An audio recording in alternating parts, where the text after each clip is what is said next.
अत्यंत सुरेल, लाडीक आणि कल्पनारम्य सुरावटींनी गेली अनेक वर्ष तमाम मराठी रसिकांना मंत्रमुग्ध करणारे प्रतिभावंत गायक नट सौदागर म्हणजे मराठी रंगभूमीला पडलेलं एक स्वप्न.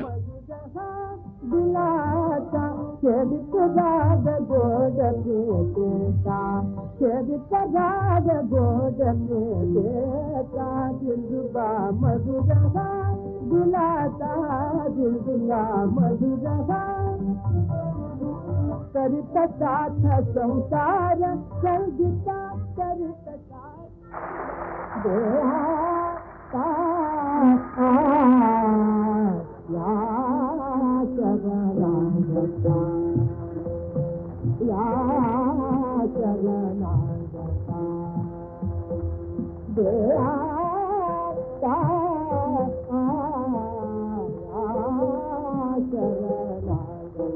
त्यांचं गाणं म्हणजे सुंदर मोहक स्वरकल्पनांचं एक अपूर्व संमेलन.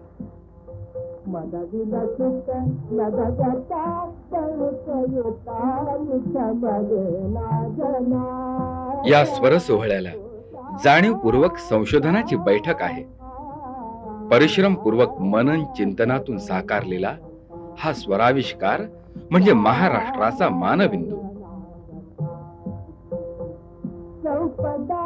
या गंधर्व सुराने मोहित होऊन रसिकांनी या अनभिषिक्त स्वर सम्राटाला प्रेमळ उत्स्फूर्त दाद दिली.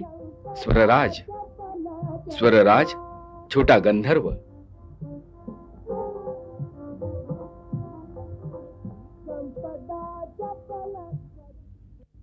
दादा, मला तुम्हाला असं विचारायचं आहे की 75 वर्षापूर्वी तुमचा जन्म झाला, ती जन्माची घटना सुद्धा फार नाट्यमय होती नाही का? हो. ती कशी काय?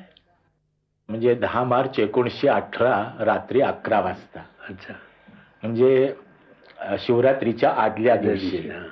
हा, तर दुसऱ्याच्या घरी माझा जन्म झाला तेव्हा मी जसा मोठा झालो ना की स्वतःचं घर सोडायची मला पाळी आली आणि दुसरीकडे आलो ना, तेव्हा माझ्या डोक्यात ते वाक्य आलं की माझा जन्म दुसऱ्याच्या घरी झाला, याचा अर्थ मी दुसरीकडेच जाणार, घरात काही राहणार नाही. घर सोडून नाट्य कंपनीत जाणार, नाटक कंपनीत जाणार हे असं नव्हे, पण कुठेतरी दुसरीकडे जाणार मी, असं झालं. आणि एक घटना अशी उत्तम आहे की माझा जेव्हा जन्म झाला तेव्हा मला जन्मतः एक म्हणजे काही काही तसे जन्म मुलांचे होतात, मुलींचे होतात की त्यांना जन्मताच दात असतात.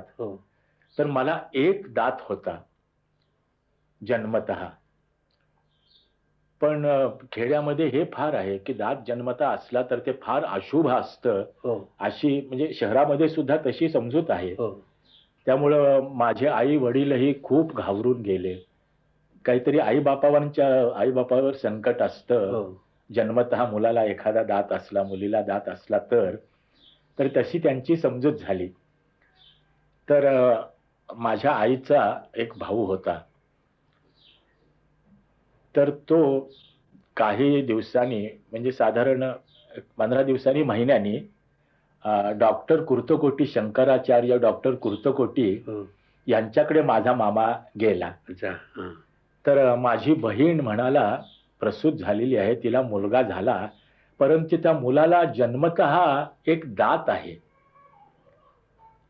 तर ते काय अशुभ आहे का, आहे आई बापांच्यावर काही संकट आहे का त्याच्यामुळं? तर डॉक्टर कुर्तकोटींनी सांगितलं की तेही चांगलेच असे अत्यंतच ते मोठे आणि ह्याच्यातले मनुष्य होते, ते शंकराचार्य होणारे असे होते त्यांना ते. तर त्याने सांगितलं की तुम्ही काहीही घाबरायचं कारण नाही, काहीही आईबाबांच्यावर संकट येणार नाही, त्याला जरी जन्मता दात असला तरी.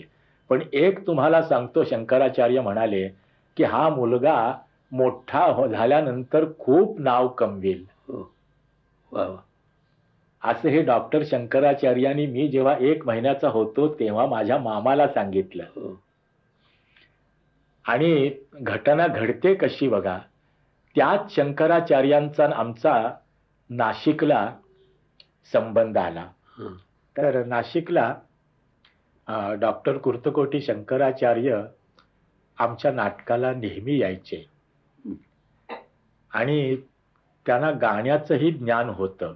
अर्थात ते परफॉर्मिंग नव्हते, पण त्यांच्या डोक्यामध्ये गाण्याचं सगळं ज्ञान होतं. अच्छा हा तर आमच्या नाटकावर ते अत्यंत अगदी खुश व्हायचे अगदी. आणि मग शेवटी त्यांनी ठरवलं की त्यांनी दामोअण्णा जोशींना सांगितलं, म्हणजे ज्यांनी मला लहानाचं मोठं केलं, ज्यांची बालमोहन होती, हो त्यांना सांगितलं की दामोअण्णा, या मुलाला मी एक पदवी देणार आहे, तर तो समारंभ एके दिवशी करा. ते मी ह्याला बालकिन्नर ही पदवी देणार आहे. अरे वा तर त्यावेळेला प्रसिद्ध नाव बालगंधर्व होतं ना, हो तर मला त्यांनी बालकिन्नर बनवलं. आणि पदव्या अशाच असतात की स्वर्गात जे गाणारे आहेत हो. गंधर्व आणि किन्नर, हो. त्याच पदव्या भूतलावर देतात. हो गंधर्वांना म्हणजे गंधर्व का आठवलं, हो बाल गंधर्व, तर गंधर्व म्हणजे गाणारा स्वर्गातला, हो. आणि किन्नर हा सुद्धा स्वर्गातला गाणारा, म्हणून त्यांनी मला बाल किन्नर ही पदवी दिली. हो. आणि त्या दिवशी नाटक होतं संशय कल्लोळ आणि मी होतो रेवती. अरे वा रंगभूमीवर तुमचा पहिला प्रवेश केव्हा झाला आणि त्याबद्दल काही हो हो ते सांगतो मी. आमचा पुणे मुक्कामी 1928 साली एक मोठे ते दावी गोखले म्हणून होऊन गेले ना, त्यांचे भाऊ गंगाधर विश्वनाथ गोखले यांनी एक बाल शिवाजी वरती प्राणप्रतिष्ठा, म्हणजे स्वराज्याची स्थापना प्राणप्रतिष्ठा अशा अर्थाचं समजा तुम्ही, त्यांनी प्राणप्रतिष्ठा या नावाचं एक बाल शिवाजीवर नाटक लिहिलं. अर्थात त्यावेळेला मी नायिका होतो मी. तर तो पहिला प्रयोग बालपणी 1928 साली 22 जुलै या दिवशी झाला तो. आणि बालमोहनचा नारळ पाडव्याला एप्रिलमध्ये हे झाला. त्याच्यानंतर आम्ही सगळे बिगिनर्स, नवीन असल्या कारणानं सगळं बरं, आम्ही 10 वर्षाचे 11 वर्षाचे असेच सगळे होतो ना, त्यामुळे ते बसायला वगैरे खूपच वेळ लागला. त्यामुळे एप्रिल पासून ते 22 जुलैला विजयानंद थिएटरमध्ये पहिला प्रयोग झाला तो. त्यावेळेला मी म्हणजे नायिकाच होतो. तर त्यावेळेला चाली देणारे सुद्धा असे काही काही फार ते एक नाटकामध्येच एक गाजलेले परंतु गाणारे असे गोवित्रीकर बुवा म्हणून होते. म्हणजे त्यांना सगळं गाणं अवगत होतं. म्हणजे शास्त्रीय आणि नाटकामध्ये असल्या कारणानं नाटकामध्ये कसं गाणं पाहिजे. नाट्यसंगीत नाही, मी नाट्यसंगीत हा शब्द मला पसंत नाही आहे. मला पसंतच नाही आहे तो. का ते सांगतो तुम्हाला. लोक म्हणतात काय, हा शास्त्रीय संगीत गात नाही, हा नाट्यसंगीत गातो. म्हणजे ते काय दुसरं हलकं आहे काय, काय आहे काय. तर काहीही नाही, फक्त शब्दाचा फरक असतो त्याच्यामध्ये. आता हारवा मोरा म्हटलं आणि नाथ हा माझा म्हटलं तर ह्याच्यामध्ये शब्दांचाच फरक आहे ना. म्हणजे कसं ह्याच्यात फरक आहे का बघा तो. हारवा मोरा दे ओ मग हारवा मोरा दे. आता हे झालं ना नाथ माझा मोर. तर तुम्हाला शब्दाशिवाय काही फरक वाटला का ह्याच्यात. नाही काय नाही. स्वर तेच आहेत ना. नाही नाही, नाट्य संगीत हे शॉर्ट का केलं. काय नाटकाचं संगीत म्हणून त्याचं नाटका नाही, पण तो शब्द आता लोकांच्या अर्थ ते की हे हलकं संगीत, शास्त्रीय संगीत नाही, हे नाट्य संगीत आहे. म्हणजे ते हलकं समजतात. पण खरं ते माझ्या दृष्टीने मी एकदा उदाहरण दिलं होतं पहा, की ते काय आहे, नाट्य गीताला बंधन असतात. कथेचं बंधन असतं, वेळेचं, प्रसंगाचं वगैरे असं बंधन असतं. परंतु ह्याच्यामध्ये त्याला ते सगळं दाखवायचं असतं. ते म्हणजे थोडक्या वेळामध्ये आता यमनराग तुम्ही डायसवर बसल्यानंतर तुम्ही 1 तास गाऊ शकता, पण नाटकामध्ये तो गायल्यानंतर 1 तासातल्या सगळ्या कामगती तुम्ही 15 मिनिटात दाखवू शकता की नाही. म्हणजे ह्याला उदाहरण मी काय दिलं होतं की शास्त्रीय संगीत म्हणजे 5 डे क्रिकेट मॅच आणि नाटकातलं गाणं म्हणजे 1 डे क्रिकेट मॅच. गेम तोच आहे की नाही. त्याच्यानंतर त्याच्यात फरक आहे का काही नाही. आता 1 डे मॅच मध्ये एकाने चौकार मारला तर त्याला काही दुसरा शब्द आहे काय नाही. अगदी माझ्या आयुष्याला चालना देणाऱ्या अशा घटना मी समजतो त्या, की पहिलं पद गोवित्रीकरांनी जे दिलं ते यमन कल्याण मध्ये दिलं. म्हणजे गायनाची सुरुवात माझी यमन कल्याण पासून, म्हणजे गायनातला जो पहिला राग आहे त्या पहिल्या रागापासूनच माझी गायनाला सुरुवात झाली. यमन कल्याण. आणि त्याचा मी अर्थ असा लावला की कल्याण तो होता म्हणूनच माझं गायनात कल्याण झालं. वा वा. आणि पहिला प्रयोग परवा एकाने भाषणात सांगितलं तर मीच त्याला सांगितलं होतं की 22 जुलै ह्या दिवशी पहिला प्रयोग झाला. तर जुलै हा 7वा महिना आणि 22 ही तारीख, त्यामुळं माझ्या गळ्यामध्ये स्वरामध्ये 22 श्रुती असतात. त्या 22 श्रुती आल्या आणि 7 तारखेला झाला म्हणून 7 स्वर माझ्या गळ्यात बसले. हा म्हणजे मी अशी एक दैवी घटना मानतो ती. आणि दुसरंही असं सांगतो तुम्हाला, पहिला प्रयोग माझा विजयानंद थिएटर मध्ये झाला, त्यामुळे माझ्या आयुष्यात आनंद आणि विजय प्राप्त झाला. वा. आता तुम्ही नाटकात गाताना कोणाचीही नक्कल केली नाही आणि स्वतःची एक स्वतंत्र गायकी निर्माण केली, ही कसं काय तुम्हाला जमलं. नाही ते काय आहे, सुरुवातीला जसं आपलं मास्तर शिकविल, नरहरबुवा पाटणकर किंवा गोवित्रीकर बुवा शिकवतील तसं आहे. कारण त्यावेळची आमची स्थिती म्हणजे अशी होती की आम्ही वेट क्ले होतो, म्हणजे ओली माती. तर ओल्या मातीला आकार द्यायचं काम त्यांचं चाललं होतं. आणि आकार आल्यानंतर मग पुढे आम्ही वाटेल ते करू शकतो ना. बरोबर. तर त्यावेळेला मी तसं असं क्रिएशन माझ्या हातून कसं होणार नाही. पण सुदैवानं एक भाग्य असं की लहानपणापासून माझा आवाज म्हणजे सगळ्यांचीच तोंडातून निघायचं की या मुलाचा आवाज फार गोड आहे.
लहानपणी माझं शालेय शिक्षण फक्त मराठी 3री पर्यंत झालेलं आहे आणि तसा मी अभ्यासात ढच होतो तसं काही नाही.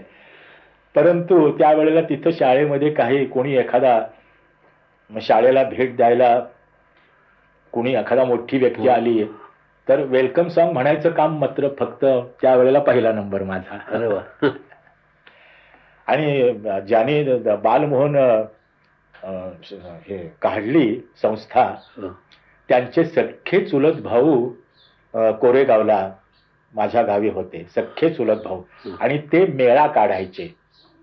तर त्या मेळ्यामध्ये म्हणजे मला वयाच्या 7व्या वर्षी पहिलं मेडल कोरेगावला मेळ्यामध्ये मिळालं. अच्छा. मी आणि माझा धाकटा भाऊ पितांबर गोरे अशा आम्ही दोघं त्याच्यात होतो. पण त्या तेव्हापासून त्यांना ते म्हणजे त्या दामोदरांच्या भावाने आज ते त्यांनी त्यांना संस्था कशी काढली ही एक हकीकत घडण्यासारखी आहे. ते पूर्वी शिरगोप्पीकरांची आनंद संगीत मंडळी होती, त्याच्यामध्ये ते मॅनेजर होते. पण काही कारणाने त्यांचं जरा वित्तुष्ट आलं दोघांमध्ये. तेव्हा दामोदरांनी ठरवलं की आपण नवीन बालनटांची संस्था काढायची. तर त्यामुळं ते आता मुलांच्या शोधात होते. तेव्हा त्यांचे जे भाऊ कोरेगावला होते की त्यांचा निरोप आला की इथं 1-2 मुलं फार चांगल्या आवाजाची आहेत, त्यांना तुम्ही तिकडं घेऊन जा. आणि आम्हाला तिथं दोघा भावांना आणला आम्हाला तिनं. आणि लहानाचं मोठं आम्हाला त्यांनीच केलं. तर त्यावेळेला गंधर्वांचं गाणं हे सगळ्यात म्हणजे आता गाणारे पुष्कळ होते त्यावेळेला, जास्त लोकप्रिय पण जास्त लोकप्रिय असं गंधर्वांचं होतं. म्हणून मग भास्कर बुवांच्या पठडीमधले बागलकोटकर बुवा, नरहरी बुवा पाटणकर आणि थोडीशी रंगत बनारसी ढंगाची वगैरे असावी म्हणून गोवित्रीकर बुवांना, आणि त्याला ड्रॅमॅटिक टच काहीतरी पाहिजे म्हणून गोवित्रीकर बुवांना बोलवलं. तर त्यांनी आम्हाला सगळं बसवलं ते. अच्छा. त्याच्यानंतर मग सदाशिव अनंत शुक्ल म्हणून एक होऊन गेले. त्यांचं स्वर्गावर स्वारी हे प्रल्हादाच्या जीवनावर नाटक केलं. तर त्याच्यामध्येही त्यांचंच सगळं गाणं होतं. आम्ही 11-12 वर्षाच्या मध्ये आम्ही निर्माण कसं गाणं करणार. नंतर आत्र्यांचा संबंध आला. त्यांचं पहिलं नाटक ते सुद्धा एक हकीकत. आत्रे हे नाट्य लेखक नव्हते, ते नुसतं असे विडंबनात्मक काव्य वगैरे असे लिहिणारे ते होते. आणि पण पॉप्युलर फार होते, ते प्रसिद्ध अत्यंत होते ते. तर एकाने सुचवलं की दामोदरांना तुम्ही प्रल्हाद केशव आत्र्यांना एक नाटक लिहायला सांगा, विनोदी नाटक. तर हे सगळे गेले त्यांच्याकडे. तर आत्र्यांनी कबूल केलं. परंतु त्यांनी पहिलं नाटक ते अर्थपूर्ण त्यांनी नाव दिलं की माझा या नाट्यलेखन सृष्टीमध्ये पहिलाच प्रवेश आहे म्हणून पहिल्या नाटकाला मी साष्टांग नमस्कार नाव देतो मी. नंतर घराबाहेर उद्याचा संसार वगैरे पुष्कळ त्यांनी नाटकं लिहिली, सगळी गाजली. म्हणजे बालमोहनचेच आत्रे असं त्यावेळेला होतं की आत्रे म्हणजे बालमोहन आणि बालमोहन म्हणजे आत्रे. त्या साष्टांग नमस्कारात तुमचं त्रिपुरेचं काम मी पाहिलेलं आहे. हो, मी पहिली 4 वर्ष मी नायिका होतो. पण त्याच्यानंतर नायक झालो. दादा, तुम्ही नाटकात काम करायला लागल्यानंतर प्रथम तुम्ही स्त्री भूमिका करत होतात, पण एका नाटकात तुम्ही पहिले 2 अंक पुरुष भूमिका केली, पण त्यानंतर प्रेक्षकांच्या आग्रहासाठी पुन्हा तुम्हाला दुसरे 2 अंक स्त्री भूमिका करावी लागली. ते नाटक कोणतं? ते लहानपणी असताना म्हणजे 11-12व्या वर्षीच माझा देश म्हणून एक आनंद थारे गद्र्यांचं नाटक होतं. तर मी अण्णांच्या जवळ नेहमी हट्ट धरायचा. मी म्हणजे चांगल्या दृष्टीने ऑब्स्टिनेट होतो मी, वाईट दृष्टीने नव्हतो मी. तर मी हट्ट धरला. अण्णा म्हटलं मला पुरुष भूमिका करायची आहे.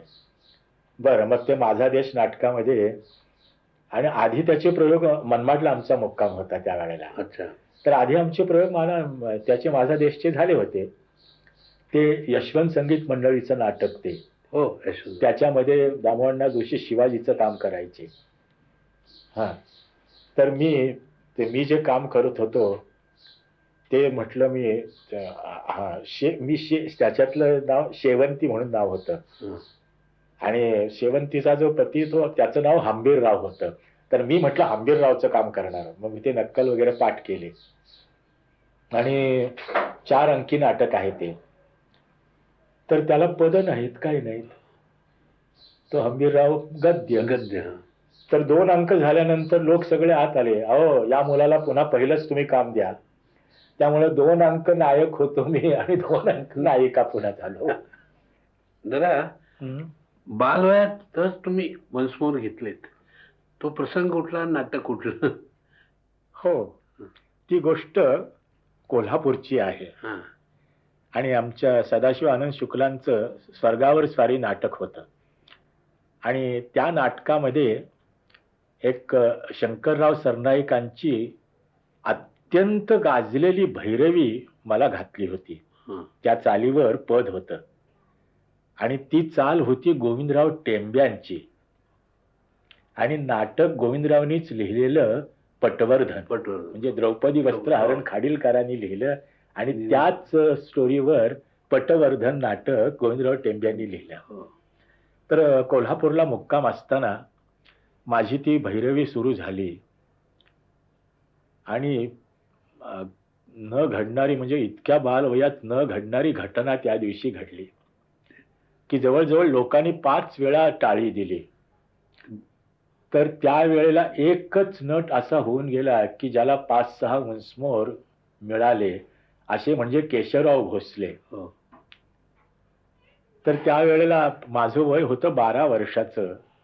तर 4-5 वेळेला मी आपलं येऊन म्हटलं, पण नंतर लोक टाळी थांबवायला तयार नाहीत. तर शेवटी दामूअण्णा जोशींनी बाहेर येऊन लेक्चर दिलं की अहो त्या मुलाच्या वयाकडे जरा बघा, तो इतकं कसं गाऊ शकेल, तो मुलगा आत रडत बसलेला आहे. तर पुढचं नाटक व्हावं असं तुम्हाला वाटत असेल तर तुम्ही आता टाळी देऊ नका. तर अशी एक माझ्या आयुष्यात म्हणजे सुरुवातच चांगली झाली असं मानतो मी आपलं. त्याची जरा झलक जरा ऐकू आम्हाला. तर ती भैरवी अशी आहे,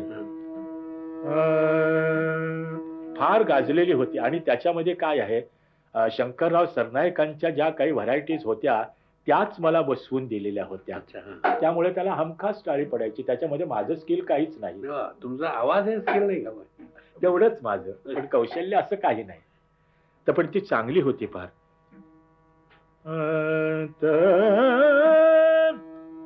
नृपती कन्या का वाटे अनुरूप कांता, नृपती कन्या का वाटे अनुरूप कांता.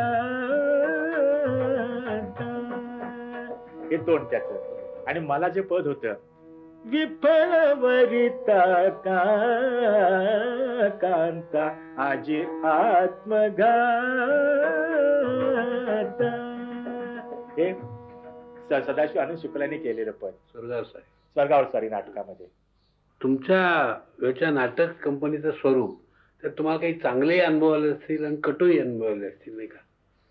नाही, कटू तसे आम्हाला काही अनुभव, कारण आम्ही सगळे बालवयातलेच होतो ना. आणि पूर्वी नाट्य संस्था म्हणजे एखादं कुटुंबच आहे अशा होत्या. त्यामुळं तसं काहीही नाही,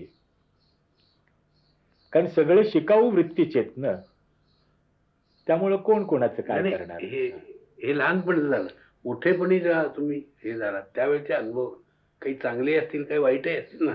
नाही, तसे काही काही असं होतं. तुम्हाला एक, कारण माझी ख्याती गोड आणि लाडीक गाणारा म्हणून होती. पण त्या वेळेला गाणं असं होतं की मस्तीत गायलं पाहिजे, मस्ती करून. तर आम्ही लाडीतपणानं, कारण आम्हाला बालगंधर्वांनी सांगितलेलं, त्यांचं वाक्य तुम्हाला सांगितलं तर तुम्हाला आश्चर्य वाटेल की ते म्हणजे असे वाङ्मयकार नसताना सुद्धा बालगंधर्वांनी हे शब्द वापरले की मला ते छोटबा म्हणायचे. अरे छोटबा, मस्तीत गा पण मस्ती करून गाऊ नको. म्हणजे किती शब्द त्यांनी सुंदर फिरवला बघा. गाण्याला कुरवाळून गा. स्वराला कुरवाळून गा. आणि मी आत्तापर्यंत तेच. आणि गोड गाणारा त्यावेळेला अब्दुल करीम खाना सुद्धा त्यावेळेला लोक सांगितलं तर आश्चर्य वाटेल, अब्दुल करीम खान सुद्धा इतर गायक नावं ठेवायचे. नाट्यसंगीत गातात? नाही नाही, हं. नाट्यसंगीत म्हणून नाही, अत्यंत गोड ना. अच्छा अच्छा. तसं हे मस्तीतलं पाहिजे ना. हं. म्हणजे जो गोड गातो त्याला त्या काळी नावच ठेवायचे, आता नाहीत ठेवत म्हणा. आता- जेव्हा सवाई गंधर्वांच्या पाशी सुरुवात झाली शिक्षणाला, त्याची ही हकीकत सांगतो. सवाई गंधर्व त्यावेळेला हिराबाई बडोदेकरांच्या कंपनीत काम करायला होते हो. आणि त्याने ती 29 साली सोडली संस्था ती, आणि मुंबईला राहायचं ठरवलं. तर आता मुंबईला राहायचं म्हणजे काहीतरी गेनिंग सोर्स पाहिजे की नाही. हो. त्यामुळे मग दामोंडांनी मला शिकवायला त्यांना बोलवलं की तुम्ही आमच्या पोराला शिकवा. तर त्यांनी मग शिकवलं, कारण आवाजावर खुश ना. हो. त्यामुळे त्यांनी, आणि एक हकीकतही सांगतो, पहिली बंदिश मी मुद्दाम म्हणून दाखवतो, मी नुसती एक आस्थाही म्हणून दाखवतो. दुपारी 4 वाजता गायला शिकवायला यायचे ना. कंगन मुगरे मोरे रे, कंगन मुगरे रे, घर दे रे मित्र बिहरवा, कंगन मुंदरीना. तर मो हे अक्षर किती नाजूक आहे बघा. कंगन मुंदरी, शब्दाप्रमाणे स्वर उच्चारायला पाहिजेत. कंगन मुंदरी या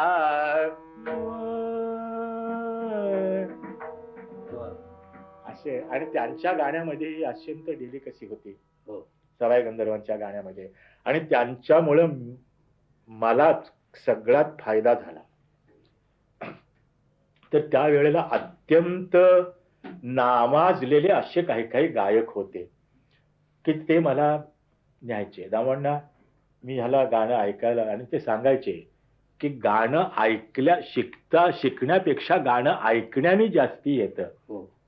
तर ह्याचं उदाहरणही असं आहे की शिकताना कॉन्सन्ट्रेशन नसतं, पण ऐकताना कॉन्सन्ट्रेशन असतं, आणि कॉन्सन्ट्रेशन झाल्याशिवाय गाणं डोक्यामध्ये रुजत नाही. बरोबर. तर त्यावेळेला मी अगदी लहान जरी होतो तरी मला ते माहिती आहे, ए सदागर, आज माझं गाणं आहे, तू तंबोरा वाजव, म्हणजे तुला तंबोराही वाजवता येईल. अच्छा. तर म्हणून मी तंबोरा वाजवायलाही जायचा. आणि त्या काळचे गायक असे होते, भास्कर बुवा बखले काय, सवाई गंधर्व वगैरे, अब्दुल करीम खा वगैरे, हे काय आहे, यांची वृत्ती अशी होती की तुम्ही ऐकायला आलेल्या प्रत्येकाला खुश केलं पाहिजे. अच्छा. नुसतंच आपलं खाली मान घालून आपलं असं करत नाही बसायचे ते. तर सवाई गंधर्व समजा एक 4 तासाची मैफल असली तर 2 तास ख्याल म्हणायचे आणि 2 तास सगळी नाटकातली पदं म्हणायचे. आणि अब्दुल करीम खान सुद्धा तेच करत होते. भास्कर बुवा बखले तर लावणी सुद्धा म्हणायचे. अरे वा. म्हणजे वृत्ती ही की तुम्ही ऐकायला आलेल्या प्रत्येकाला तुम्ही खुश केलं पाहिजे. हो. गाण्यामध्ये सूर 7 असतात ना, त्यामुळे माझे गुरु सुद्धा 7 आहेत. अच्छा. त्यांची नावं सांगू काय मी? सांगा ना. वा हा? वा. पहिले दत्तू बुवा बागलकोटकर, हे भास्कर बुवांचे पहिले शिष्य. अच्छा. ते पहिले. तर त्यावेळेला मला ते भास्कर बुवा असं गायचे, असं करायचे वगैरे असं सगळं सांगायचे आम्हाला ते. आणि नरहर बुवा पाटणकर हे अत्यंत गोड गाणारे, हो. गोवित्रीकर बुवा. आणि नंतर चौथे मुंबईला राहायला आम्ही आलो, नंतर सवाई गंधर्व चौथे झाले. हो. हा? आणि नंतर त्यावेळेला संस्था खूप फिरत असतात बघा महाराष्ट्रात. हो. तर आमचा धुळ्याला मुक्काम असताना अगदी भास्कर बुवांच्या पिढीतले त्यांच्या तोडीचे गणेश बुवा पाध्ये, कोल्हापूरचे पाध्ये ते वेगळे, हो. हे गणेश बुवा पाध्ये म्हणून एक गायक होते. तेही शिकवलं, त्यांनीही शिकवलं मला. म्हणजे 5वे झाले. हो. आणि 6व्या गुरु म्हणजे की ज्यांचा मी गंडा बांधला, तिने सेंदे खान अवलिया, हो. बाबा सेंदे खान अवलिया. तर ते अवलिया म्हणजे खरोखरच त्यांना जगाची काहीही शुद्ध नव्हती. आपण कुठं आहोत, काय नाही, असे म्हणजे अवलिया कुणाला म्हणतात तुम्हाला अवलिया माहिती. शब्दाचा अर्थ हो. सांगायची असं नाही. तर त्यांना अवलियाच ही संज्ञा होती. पण ते लाहोरचे ते देखो मैं आऊंगा सिखाने के लिए लेकिन बगैर गंडा बांधे मैं नहीं सिखाऊंगा. मग तो गंडा बांधन समारंभ आम्ही इतका पब्लिक नाही केला, घरीच केला आपलं. बगैर गंडा बांधे मैं नहीं सिखाऊंगा. मग ते 6वे गुरु. आणि त्यावेळेला इतर गाणी ही गायक त्यावेळेला किती नामांकित होते तुम्हाला आता ते कुणीही हयात नाही आहेत. म्हणजे सवाई गंधर्वांनी आम्हाला जो कान मंत्र दिला होता की तू गायकांची गाणी ऐकत जा खूप, तर त्यावेळेला ते व्हायचं. आणि 7वे नंतर मी कोल्हापूरला भुर्जी खानच्याकडे जायला लागलो. अच्छा. भुर्जी खानच्याकडे. तर त्यांनाही सेंदे खान हे नाव त्यावेळेला सगळ्या गायकांना माहिती होतं. आणि भुर्जी खान मराठी वगैरे अगदी आपले मंजी खान सुद्धा वगैरे, मंजी खानचं सुद्धा मला सवाई गंधर्वांनी ऐकायला नेलं. आता मंजी खान सारखा म्हणजे ज्याचं नाव उच्चारलं तर गायकांना काटा उभा राहिली, इतका मोठे गवई मंजी खान. पण ते सुद्धा गायक असे होते की लोकांच्या करता ते तर भावगीत म्हणायचे. आता भुर्जी खानच्या बद्दल सांगायचं म्हणजे असं की कोल्हापूरला मी नेहमी जात असे आणि देवल क्लब मध्ये माझी नेहमी गाणी होत असत. तर तेव्हापासून भुर्जी खानचे नेहमी ते समोर माझ्या बसायचे. भुर्जी खान म्हणजे प्रोत्साहन देण्याच्या दृष्टीने असे बसायचे समोर माझ्या. ते काही काही घराण्याची वैशिष्ट्य असतात की कसं की किराणा घराणा आलापीमध्ये आहे, आग्रा घराणा लयकारीमध्ये आहे, आणि जयपूर घराणं हे तानबाजीमध्ये प्रसिद्ध आहे. त्या सुद्धा त्यांच्या पेचबंद ताना म्हणतात त्याला. म्हणजे कुस्तीचे जसे पेच असतात ना, ते कुठला पेच आहे हे कळत नाही, तसा त्यांचा तो असा पेचबंद तान म्हणतात त्याला ते. तर ती आपल्याला यावी म्हणून आता ताना प्रत्येक घराण्यात नाही असं नाही, काय प्रत्येक घराण्यात तानबाजी सुद्धा आहे, पण ताने करता म्हणून प्रसिद्ध असं जयपूरच घराणं आहे. आणि म्हणून भुर्जी खान माझ्यावर त्यांचा फार चांगला जीव होता. आणि मी सांगितलं, म्हटलं खासाहेब मी तुमच्या, त्यांना मराठी काय अगदी ते अप्रतिम, मंजी खान वगैरे काय भुर्जी खान काय यांना कोणी मोहम्मडन म्हणायचंच नाही, इतके ते सुंदर मराठी बोलायचे की मी म्हटलं तुमच्याकडे आलेलो आहे पण तो तुम्हाला माहितीच आहे. आणि त्यांनीच एकदा बोलून दाखवलं होतं की सेंदे खानच्याकडून तुला पुष्कळ मिळालेला आहे. तर मी म्हटलं जयपूरची तान शिकण्याकरता मी फक्त आलेलो आहे मी इथं.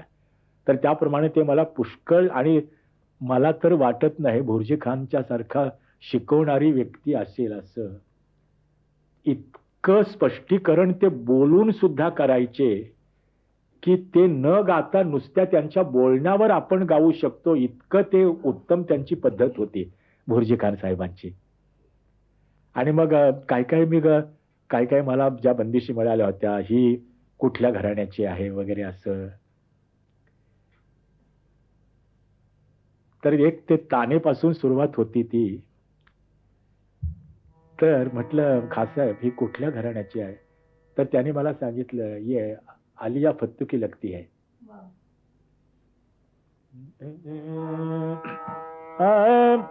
दोरी जात दो दा दिन दिन दा दा दिन दिन दा दा दिन दोरी जात दोरी जात किया क्या मिला देखो ये दिन आया दोरी जात दोरी जात किया क्या मिला को किया क्या मिला को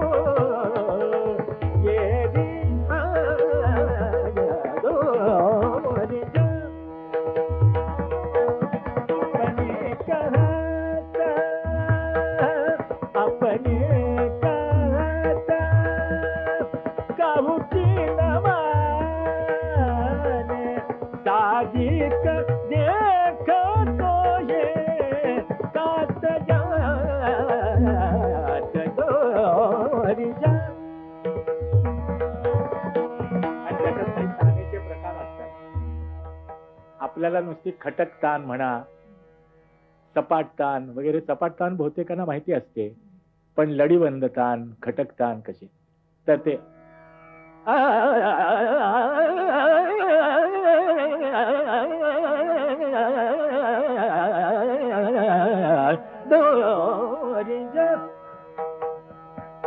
खटक.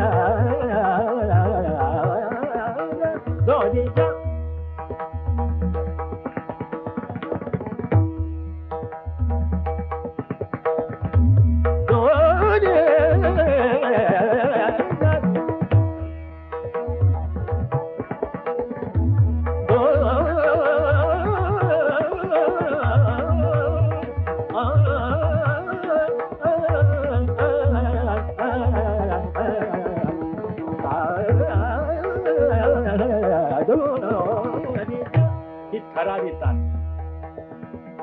म्हणजे जसं व्हायब्रेटिंग म्हणतात ना.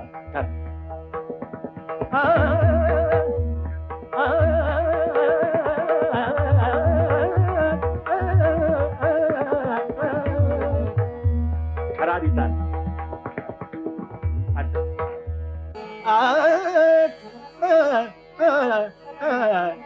म्हणजे घसरल्यासारखं येतं की नाही. घसीट याचा अर्थ घसरणं की नाही.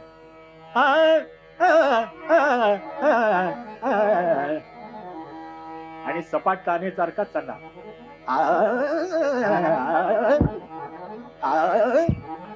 सन्नाटा.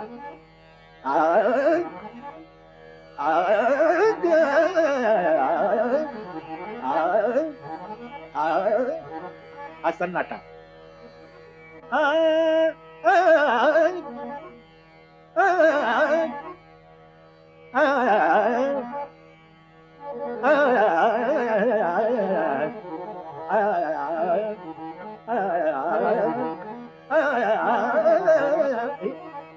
पहिल्यांदा उलट येते आणि नंतर सुलट जाते, म्हणून त्याला उलझी सुलझी म्हणतात. आणि त्याचीच उलट इथे सुलझी उलझी.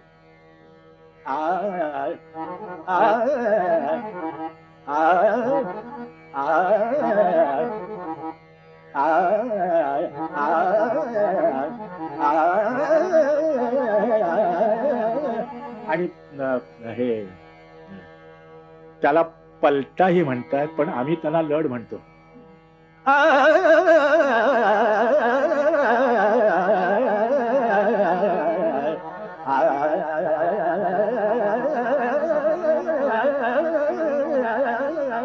याला पलटे म्हणतात, पण खरा हा लढी. लढी जशी सुटते किंवा बांधली जाते,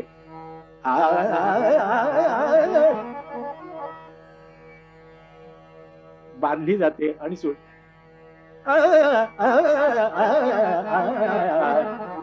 उलटी सुटत आली, याला पलटाई म्हणतात. स्कूलिंग वेगळं, हायस्कूलिंग वेगळं आणि युनिव्हर्सिटी वेगळं. तसं आतापर्यंत आपलं झालं हे स्कूलिंग झालेलं आहे नुसतं. आणि त्यावेळेला युनिव्हर्सिटी म्हणजे परीक्षा म्हणजे मानापमान सौभद्र मृच्छकटिक ही युनिव्हर्सिटीची परीक्षा. मग ती 1950 सालापासून सुरुवात केली. त्यावेळेला एक पंडित तरटे म्हणून त्यांनी एक संस्था काढली होती, भारतनाट्य विकास. नाही ते सुद्धा चांगले होते, एक विनोदी नटच होते ते. तर ते महाराष्ट्र नाटक मंडळी होती ना, त्यांच्यात होते ते. तर त्यांच्यातून निघून त्यांनी, तर ते सुद्धा बोलताना कसे बोलले बघा. ती महाराष्ट्र नाटक मंडळी होती ना, मी भारत नाटक मंडळी काढतो म्हणाले. म्हणून त्यांनी ते नाव दिलं. पण त्यांच्यामुळं मी, अर्थात त्यांनी मला काही ट्रीट चांगलं केलं नाही, पण माझा फायदा झाला की मी युनिव्हर्सिटीत गेलो.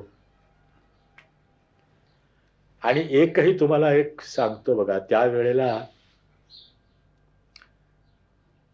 मास्टर दीनानाथ सारखे प्रसिद्ध धैर्यधर कुणीही नव्हते. त्यामुळे 1 वर्ष माझं काहीही लोकांना पटलं नाही, कारण मी नाजूक गाणारा आणि चढ्या स्वरात गाणारा मी ना. तर ते लोकांना काही 1 वर्ष पटलं नाही. पण मी आपला मेहनत करून करून मी दीनानाथरावांच्याकडेही जात असे ना. मी अर्थात त्यांची नक्कल केली मी नाही मी आयुष्यात. पण 1-1.5 वर्षानंतर एकदम कॉन्ट्ररी उद्गार ऐकायला मिळाले की धैर्यधर असावा तर असाच असावा. कारण मी त्या कॅरेक्टरचा अभ्यास केला वाचून वाचून, असं की तो शूर सेनापती हा फक्त पहिल्याच अंकात आहे आणि नंतर तो प्रेमी बनलेला आहे. तेव्हा त्याच्या बोलण्याचं इंटोनेशन वगैरे सुद्धा तसंच पाहिजे की नाही. आता देहाता शरणागता तुम्हाला असं म्हणून कसं चालेल, भालीचंद्र असे वगैरे असं करून युवती म्हणा तुम्ही म्हणू शकाल, रणगगन सदन तुम्ही म्हणू शकाल. म्हणजे हा मी विचार केला आणि शेवटी सुद्धा त्याच्या गाण्यामध्ये त्याचा मी अर्थ लावला आणि त्याप्रमाणे मी भूमिका केली. पण सगळ्या लोकांना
आणखी एक हकीकत तुम्हाला सांगतो. म्हणजे दीनानाथरावांच्यावर अन्याय नाही गोविंदरावांनी केला, पण मी दीनानाथरावांच्याकडे जात असे ना, त्यामुळे मी चंद्रिका ही जणू दीनानाथराव रूपक तालामध्ये म्हणत असत. ते चंद्रिका ही जणू, तर असं म्हणत असत ते. तर भानुविलास मध्ये आमचं मानापमान नाटक होतं आणि मी ते रूपक मध्ये म्हटलं आणि गोविंदराव टेंबे आले होते त्या दिवशी नाटकाला. आणि दुसरा अंक पडल्यानंतर मला आत येऊन सांगितले की हे बघ, तू परंपरा सोडू नको. अच्छा. मला गोविंदराव टेंब्याने हे सांगितलं की तू परंपरा सोडू नको. मग तेव्हापासून मी त्रितालात म्हणायला लागलो. मूळ त्रितालात आहे ते. म्हणजे पण त्याची सुद्धा हकीकत तुम्हाला सांगतो. त्याची जी ओरिजिनल कर्नाटकी जी हे आहे गाणं, ते दादऱ्यामध्ये आहे आणि ते गोविंदरावनी त्रितालात बनवलं. म्हणजे असं ते धा धिंग धा धिंग धा धिंग धा. मनुजा सुगुणी मनुजा सुगुणी नानुरा विश्वरूप देदू मनुजा सुगुणी नानुरा विश्वरूप देदू मनुजा. हे ओरिजिनल कर्नाटकी, ते गोविंदरावांनी त्रितालात बनवलं. अच्छा. कोणी कोणी मैफलीत कोणी फरमाईश करतं, म्हणजे जुन्या लोकांना माहिती आहे. हो. तर आम्ही चंद्रिका ही सुद्धा आम्ही दादरात म्हणू शकतो. आम्ही चंद्रिका हे जणू ठेविया स्नेह कमलांगणी चंद्रिका. पण ते काय आहे, ट्रॅडिशन त्रितालाची आहे ना, त्यामुळे आम्ही ते कोणी कोणी फरमाईश म्हणून आपलं सांगतं. मास्टर दीनानाथरावांचा एकदा संन्यस्त खडगाचा प्रयोग चालू असताना आपण तिथे विंग मध्ये बसून त्यांचं गाणं ऐकत होतात. हो, मी त्यांच्याकडे शिकायलाही जात असे ना, कारण मला ज्यांचं सेल्फ क्रिएशन आहे असे रंगभूमीवर दोनच गायक आहेत, की एक मास्टर दीनानाथ आणि बालगंधर्व, की ज्यांचं गायन म्हणजे स्वनिर्मित. तेव्हा एकदा तुम्ही म्हणलात की तुम्हाला गुणकौस सुचला त्यांच्याच एका पदावरनं. हो, त्यांच्या एका पदावरून मला तो सुचला. त्याच्या आधी मला चारुकेशी राग माहिती नव्हता, नंतर मला दाक्षिणात्य सगळे राग माहिती झाले, त्याबद्दल काही वाद नाही. पण मी त्या दिवशी ते शौर्य सागर लहरी गगन मंडल भेदित असं त्याने घेतलं आणि नंतर एकदम भेदित भेदित कवन. तर माझ्या डोक्यामध्ये ते भिनलं आणि मग मी ठरवलं की ह्या तऱ्हेचा आपण एक राग बनवावा. म्हणून साग मधनी सा सानी धम पग मरे सा. आणि मग त्याच्यानंतर मी बंदिशी बांधलेल्या बहुतेक लोकांना माहिती आहेत. अकबर के दर अकबर के दरबार गायक हो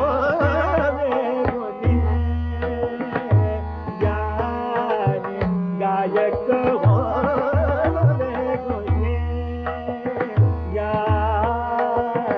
अकबर के दरबार. पहले तो मिला तान सेन, पहले तो मिला तान, तुझे गोपाल लाल,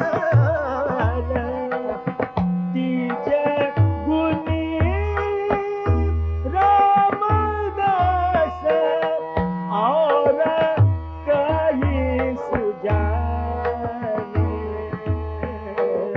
अकबर के दरबार.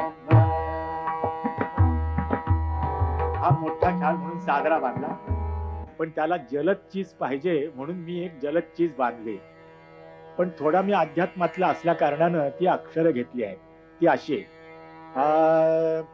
सोहम हौसय जाने, सोहम हौसय जाने, सोहम हौसय जाने, सोहम हौसय जाने, कबहु न जाने रे भगवान, कबहु न जाने रे भगवान, कबहु न जाने रे भगवान, कबहु न जाने रे भगवान. सोहम हौसय जाने जाने सो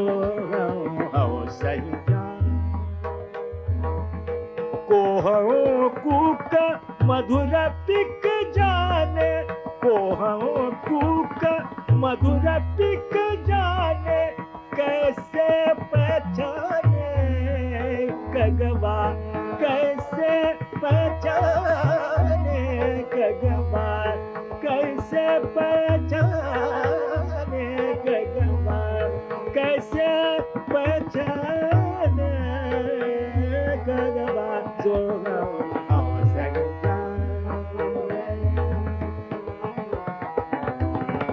गम पगम रे तनि तनि रे तनि तनि गम पगम द मदनि सदनि धनि धनि धनि सनि ग मदनि सदनि स ग म रे सनि सनि धनि धनि सनि ग म द म पगम रे स सो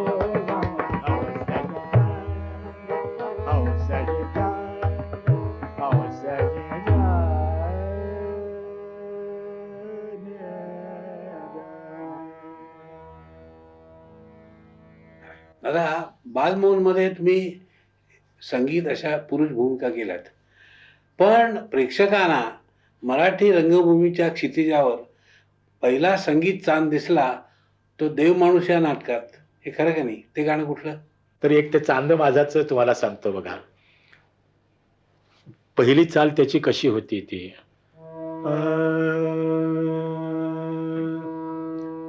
तर त्याची एक ठुमरी आहे. श्याम नाही आये श्याम नाही आये सखे रसिक राज के ध्यान तन में प्राण प्राण में बास है श्याम नाही आये. तर याच्यावर मी चांद माझा चांद माझा आसरात नाचवी कसा प्रेम सागरा अशी चाल होती. तर तो प्रसंग असा शृंगारिक होता. तर म्हणून म्हटलं ही चाल नंतर आपल्याला कळतच की नाही. तर ते थोडी म्हणून मी ती मान पहाडीमध्ये बनवली. म्हणजे ही तिथं अशी बैठकीसारखी वाटेल म्हणून चांद माझा अशी मग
देवमाणूस मध्ये एक तुम्ही नांदी बसवली होती हो. तेव्हा तुम्ही अप्रचलित राग वापरला होता देवसाख. हो.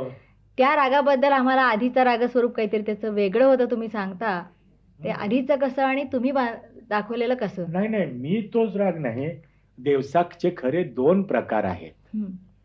की एक कानडा म्हणतात आणि एक बिलावल म्हणतात. पण 6 प्रकार जो आहे तो सहसा कोणी गात नाही, बहुतेक सगळे कानडाच गातात. चमत्कार दे असं कानडा येतं. पण आम्ही म्हणतो ते कसं तर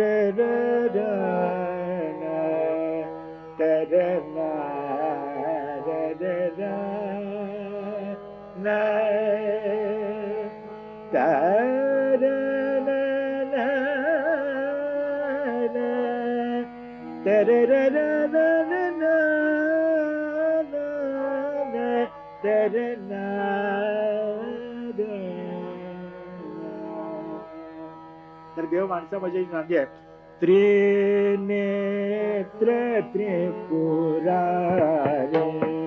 धाव घे झडकरे दुःख संकटा हारी विनती तुझला करे.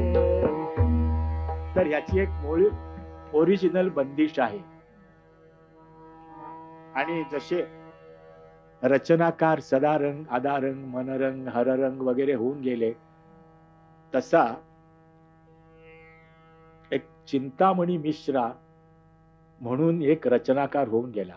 आता ह्या नावावरनं तुम्हाला असं वाटेल की हा कोणीतरी अलीकडचा असं दिसतोय, कारण मिश्रा नाव आहे त्याचं म्हणून असं वाटेल, पण तसं नाही आहे. तोही पूर्वीचाच आहे. पण मिश्रा काय, तर मला एक स्पष्टीकरण करायचं असं की तानसेनचं नाव सुद्धा मिश्राच होतं. तानसेनचं मूळ नाव तन्ना मिश्रा, तन्ना मिश्रा. आणि त्याला लोक जे म्हणतात ना की त्याला तानेवरून तानसेन नाव पडलं, मला हे मुळीच पटत नाही. कारण त्यावेळी ध्रुपद गायले जात असत आणि ध्रुपदामध्ये तान असते का?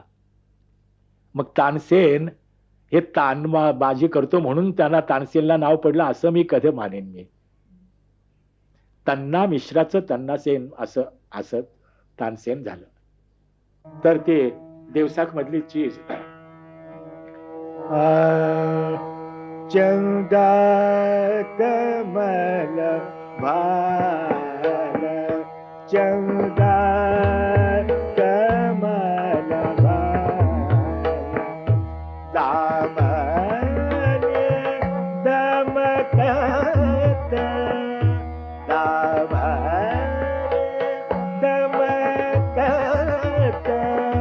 मरगुंड माला बिच गरे हर के चंदा कमल भाल चंदा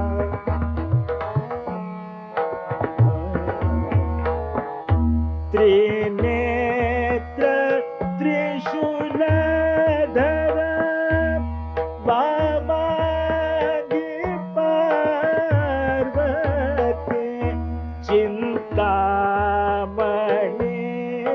ध्यान नित धरे हर के चंदा.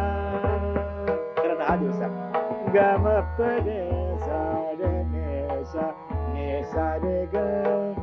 देवसाख मधलं म्हणजे देवगंधार मध्ये आपण ही रचना घेतो. सा गम परे सा हे नंदासारखं येतं. साध ध धने प शहाणा आला, मप गम पद सा खम्मा झाला. तर इतक्या रागांचं ह्याच्यामध्ये आहे.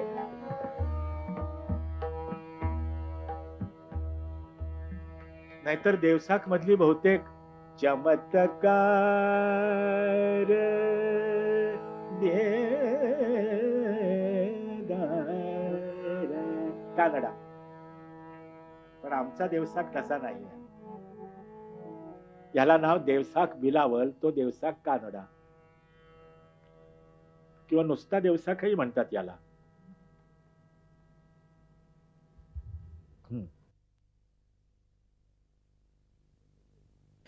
आणि त्याच्यामधली शेवटची भैरवी आहे, अर्थात काव्य सगळी माझीच आहेत.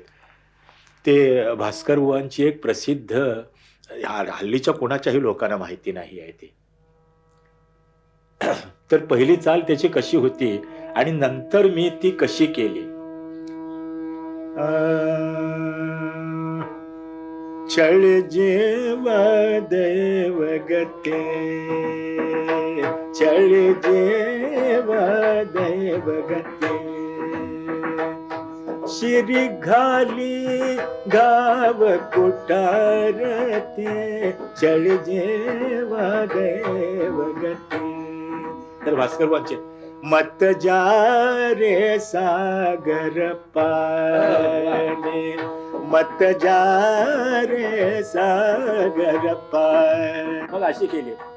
पहिला चळ जेवा दैव गते असं, चळ जेवा दैव गते, नंतर अशी केली चाल. हिराबाईंच्या मानापमानला प्रसंग नाही, तो माझ्या आयुष्यात तो प्रसंग कधीच विसरणार नाही. आणि हिराबाईंची आणि माझी 1929 सालापासूनची ओळख, त्यांची ती नाट्यसंस्था होती ना तेव्हापासून. किंग जॉर्ज मध्ये बॉम्बेला मानापमानचा प्रयोग होता. आणखी आम्ही बरीच वर्ष एकत्र कामं केलेलीच होती हिराबाईंनी आणि मी. तर तो दुसऱ्या अंकातला जो प्रवेश आहे आणि त्याच्यामध्ये त्यांचं जे खरा तो प्रेमा, तर त्यावेळेला धैर्यधर रंगभूमीवर नसतो, तो आत असतो तो. तर मी आपल्या विंग मध्ये बसलो होतो आपलं ऐकत आपलं त्या. तर त्या दिवशी त्यांनी ते पद असं म्हटलं की माझे हात पाय आतमध्ये कापायला लागले. कारण त्याच्यानंतर देहाता शरणागता म्हटलं, आता कसं म्हणणार मी. आतमध्ये मी आपला विचार करत होतो आणि त्यांचं पद संपलं, लोकांनी वन्समोर दिला. पुन्हा म्हटलं त्यांनी. तर पुन्हा हे असं काही याच्यात म्हटलं की मला माझ्या पायाची थरथर थांबेच ना. तर त्यांचं गाणं संपल्यानंतर धैर्यधर रंगभूमीवर येतो. तर मी पाय कापत कापतच रंगभूमीवर गेलो, कारण माझ्याच्यानं आता म्हटलं देहाता शरणागता व्हायचंच नाही. असं मी आपलं मनामध्ये सारखं चाललं होतं माझं. नंतर टचिंग झालं ते वाक्याचं. नंतर देहाता शरणागता मी सुरू केलं आणि देहाता या शरणागता, तर ता म्हटल्याबरोबर लोकांनी कडकडून टाळी मारली. मग माझ्या पायाची थरथर थांबली ती. आणि खरोखर अगदी एक्झॅगरेशन नाही सांगत, पण त्या दिवशी मी ते 35 मिनिटं पद म्हटलं. सगळ्या व्हरायटीने 35 मिनिटं म्हटलं. आणि इतकं झाल्यानंतर सुद्धा लोकांनी वन्समोर दिला आणि आम्ही डायलॉग सुरू केले. चंपूताईने आणि मी डायलॉग सुरू केले तर टाळ्या थांबायलाच तयार नाहीत. आम्ही कितीतरी 2-4 वाक्य पुढे गेलो. शेवटी चंपूताईंनी सांगितलं मला की लोक काही ऐकणार नाहीत, तुम्ही ते गाणं पुन्हा म्हणा. आणि हे त्यांचं वाक्य लोकांना ऐकू गेलं. वा वा. दादा, तुम्ही सौभद्र, मानापमान, उच्चकटी या नाटकात भूमिका करायला लागल्यावर त्यातली पदं ज्या बंदिशीवर बांधली गेली त्याचा अभ्यास केलात का त्या बंदिशी प्रथमपासूनच तुम्हाला अवगत होत्या? ते सगळं आपल्याला यायला पाहिजे, म्हणजे त्याचा बेस कळायला पाहिजे. आता गंधर्व शताब्दीमध्ये सुद्धा मी जन्मशताब्दीमध्ये मी कार्यक्रम सादर केला ना, तर तो मुद्दाम अशा दृष्टीनेच केला की लोकांना बालगंधर्वांचं गाणं माहिती आहे पण त्याचा बेस काहीच माहिती नाही. बरोबर. की कशामुळं आहे. पण म्हणून मी ते गोहरजान, मलकाजान, मौजुद्दीन, जानकीबाई यांचा मी अभ्यास केला आणि त्या सगळ्या बंदिशी मी मिळवल्या मी. आणि हे मला स्वतः नानांनी म्हणजे बालगंधर्वांनीच सांगितलं होतं. मला ते छोटबा म्हणायचे, हे बघ छोटबा, माझी नक्कल करू नको. माझी नक्कल करू नको, तुझं आपलं काहीतरी स्वतंत्र बनव, आणि तुला माझी पद्धत माहिती व्हायला पाहिजे असेल तर तू गोहरजान, मल्काजान, मौजुद्दीन यांचा अभ्यास कर. तर महत् प्रयासाने मी सगळ्या त्या जुन्या, आता 100 वर्ष होत आली, त्या 1907 साली पहिलं रेकॉर्डिंग भारतात झालं, तुम्हाला माहिती आहे. हो 1907 साली कमर्शियल रेकॉर्डिंग पहिलं भारतात गोहरजानचं झालं. तर तेव्हापासूनच्या सगळ्या त्या ग्रामोफोन रेकॉर्ड्स आम्ही मिळवल्या आणि त्या रेकॉर्ड लावायच्या आणि त्याच्याबरोबर आपण गायचं. तर आता तुम्ही कदाचित असं म्हणाल की ते 3 मिनिटात असतं आणि तुम्हाला काय कळणार आहे त्याचं, पण असं आहे 3 मिनिटामध्ये पद्धत कळल्यानंतर ती डेव्हलप करता येते. बरोबर आहे. त्याची गाण्याची गोहरजानची पद्धत कळल्यानंतर ती आपल्याला डेव्हलप करता येतेच की नाही. मग तसंच मी ते केलं. आणि असं आता एक मूळ बंदिशी आणि त्याच्यावर तुमचं पद तोंड ऐकवा. नाही तसं बालगंधर्वांचं, आता बघा ही चीज कुणाला माहिती नाही आहे ती मी एकदा म्हटली होती. आता माता दिसली तिथली चीज कुणालाही माहिती नाही, ती कुणीही म्हणत नाही. माता दिसली समरे विहरत तस काल नरवीर माता. हे झालं. आता ह्याची चीज अशी आय रे सन, आय रे सन, आय रे सन, गोपी बन बन खेलत है गिरधारी मुरारी आय. मी हे प्रयासाने मिळवलं. तारा, तुम्हाला नवीन नवीन शोधायचं, नवीन नवीन करायचं ह्याची हौस तुम्हाला आत्र्यांच्या नाटकापासूनच होती. तुम्ही त्याच्यात प्रिय न कवण तुझं समान हे जे पद होतं लग्नाच्या बेडीमध्ये का, हो तर त्याचे पण तुम्ही काहीतरी चाल फार चांगली लावली होती आणि वझेबोनी तुमचं कौतुक केलं काय होतं. असतं नाटकातलं प्रसंगानुरूप त्याच्या चालीची पद्धत असावी लागते. चांद माझा हासरा तर तो शृंगारिक प्रवेश आहे म्हणून त्याच्यामध्ये सरपरदा ठुमरी सारखं मी ते, प्रिय न कवण तुझं समान. तर ते मूळ खंबावती आम्ही पहिल्यांदा तसंच म्हणत होतो. तर तो त्याची ओरिजिनल चीज जनन जनन जनन बाजे ही आहे ना, तर त्याच्यामध्ये एकच तीव्र निषाद घेतात फक्त. वझेबुवा मला म्हणाले, अरे बेऱ्या, आता ते मला काय पणजोबाच्या बक्षा, अरे बेट्या ते मालती मधलं गाणं किती छान म्हटलंस तू म्हणे. तर तेव्हा मला कळलं की त्याचं नाव मालती, कारण खंबावतीमध्ये 2 निषाद घेतात. आता बघ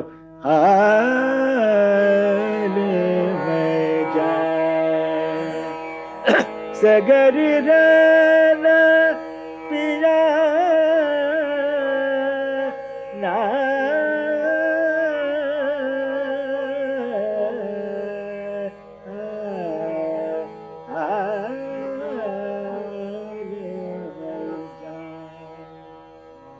दोन निषाद आहेत ना खंबावतीमध्ये. आणि ते कसे जनन जनन साग मदनी सनी धनी धम मदनी सनी सनी धनी सनी धनी धम धम सनी धम ग. तर ह्या रागाचं नाव मालती. जसं रागेश्री मध्ये सुद्धा हल्ली 2 निषाद घेतात, आम्हाला एकच निषाद सांगितला आहे की रागेश्री आणि बागेश्रीच ते रूपांतर आहे. बागेश्रीतला फक्त गंधार बदलला आणि तो रागेश्री राग झाला.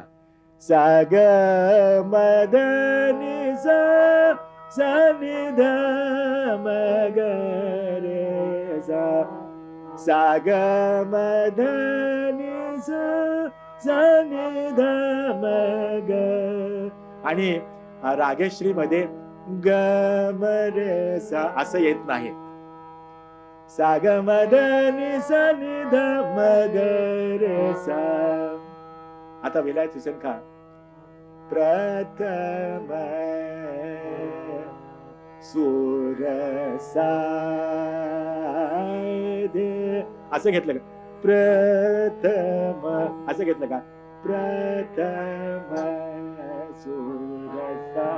तर रागेश्री मध्ये गमरेसा येत नाही, ते खंबावतीत येतं. दादा, मूर्छना हा प्रकार फार कमी वेळा ऐकायला मिळतो, पण तुम्ही तो नेहमीच वापरता.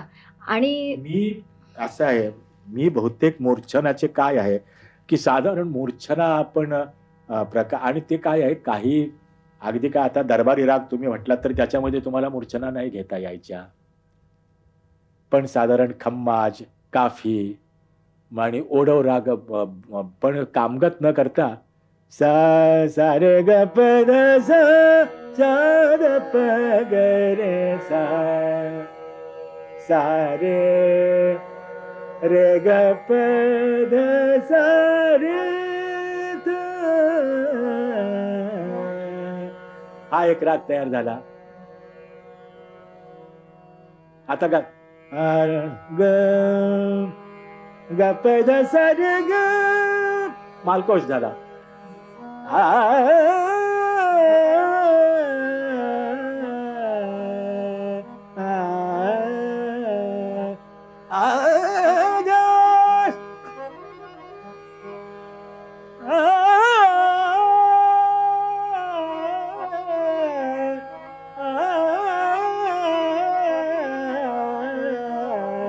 ही मूर्छना झाली ना, पण ताबडतोब कशा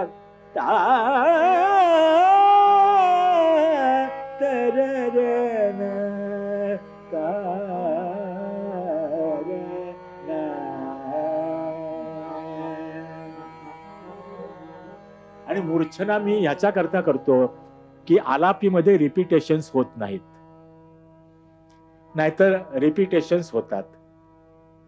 या जुन्या संगीत नाटकातल्या अनेक बंदिशी तुम्ही जमवल्यात, त्यातली ती तुमची आवडती जी आता राग देई मनाची मूळ बंदिश आणि आता राग देई मना त्याची मूळ चाल, जरा आम्हाला थोडं त्याबद्दल सांगणार का? हो, सांगतो. पण मला एक स्पष्टीकरण असं करायचं आहे की आता राग देई मना शांततेला हे पद बंदिशीवर आधारित नाही आहे. रामराज्य वियोग मध्ये आता राम पाही मना मालकोश मध्ये आहे. ते काल सुद्धा मी सांगितलं, मी मालकंस म्हणत नाही, मालकोश. तर त्या चालीवर त्यांनी ते घेतलेलं आहे. आता राग दे, मूळ चाल नाटक निघालं तेव्हा असं होत. आता राग दे गे मना शांततेला, आता राग दे गे मना. तर त्या प्रसंगाला, कारण त्या ह्या पदाच्या आधीचं जे वाक्य आहे ते एकदम उंच आहे. ते म्हणजे देवयानी म्हणते, जगातील नाजूक अबलानो ऐका, नाजूक अबलानो ऐका, आणि हे टचिंग म्हटल्यानंतर ऐका आता. तर दोन्हीची सांगड बसत नाही. म्हणून गोविंदराव टेंब्यांनी एका बंदिशीच्या, ती बंदिश सगळ्यांना माहिती आहे पण ती तशी म्हणत नाहीत, गोविंदरावांनी मला तशी सांगितलेली आहे.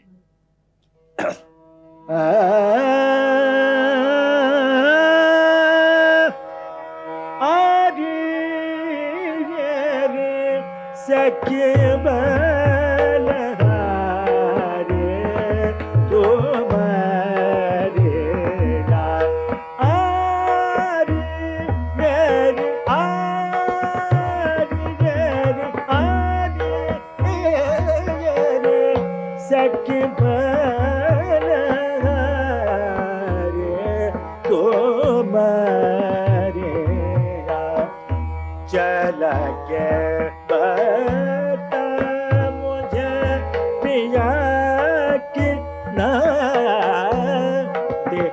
आता रागामध्ये जी ताल आहे ना, ती गोविंदरावांनी ह्याच्यात घातली, थोडस जलद आहे.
बालगंधर्व बरोबर पंचम आणि त्याच्यात जात असेल. घर काम काज मुझे कछु न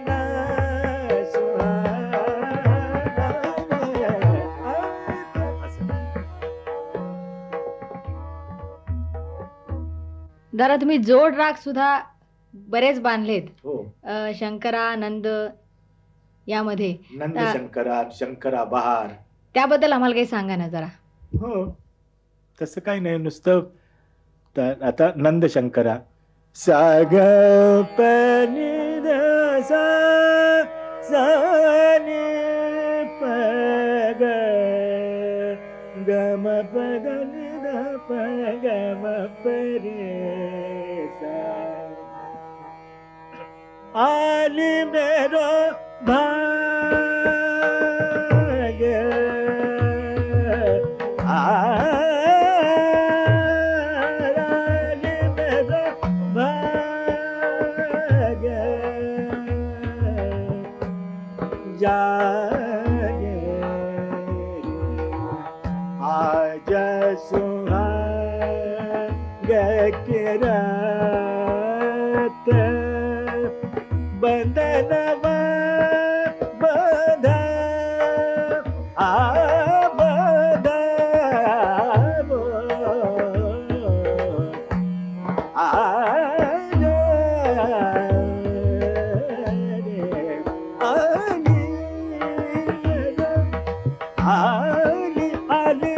आली मेरा भा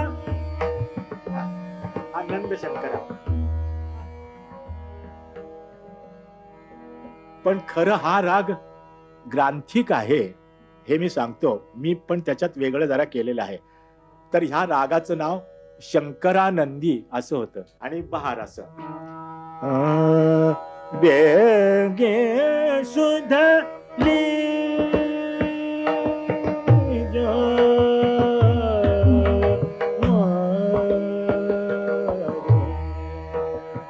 कुंवर का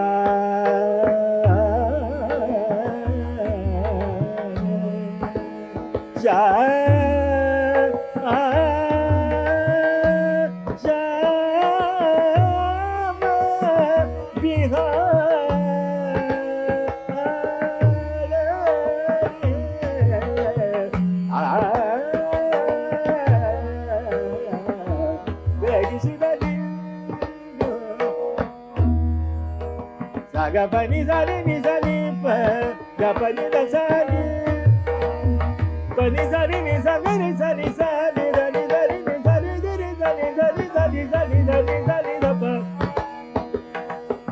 da ni zali zali zali ni zali zali zali da ni da zali da pa ga pani da pa ga ga pani zali ni zali da pa ga ni pa pa ga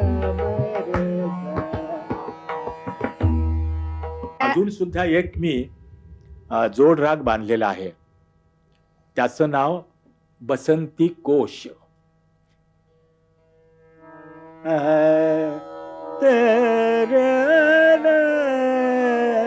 आता बसंत बहार म्हणून प्रसिद्ध आहे आणि मालकोश मध्ये आणि बहार मध्ये मध्यमाला प्राधान्य आहे.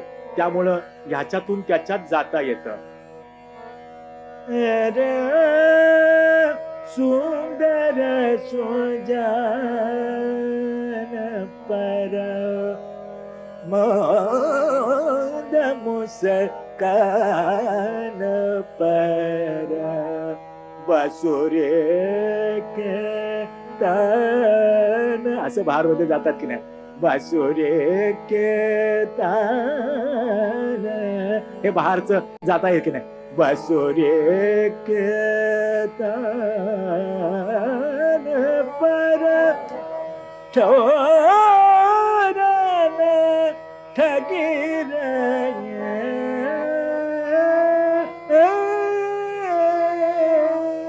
सुंदर सुंदर. तुमच्या टीव्ही मध्ये एकाने माझं हे क्रिएशन आहे, एकाने कुणीतरी गायलंय, माझीच बंदिश गायली. ऋत बसंत आज प्यारी ऋत बसंत आज प्यारी प्यारी हलो बेले बोले केल डाल डाल बोले केल डाल डाल बगिया बन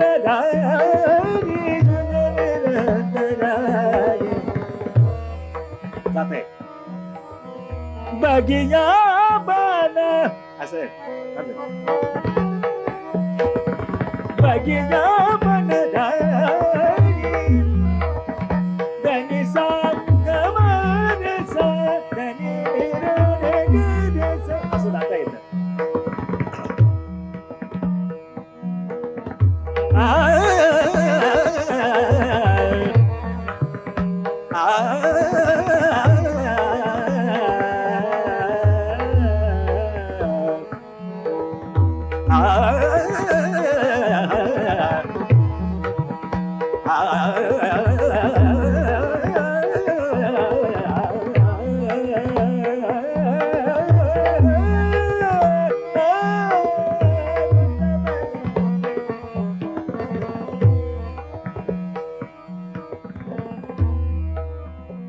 आणि एक नंद बसंत बांधलेला आहे.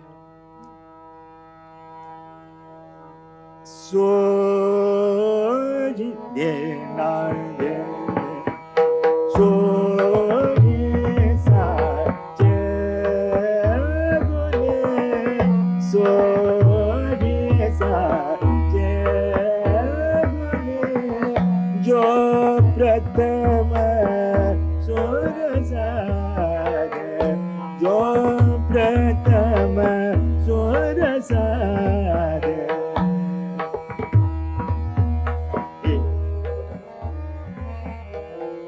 जो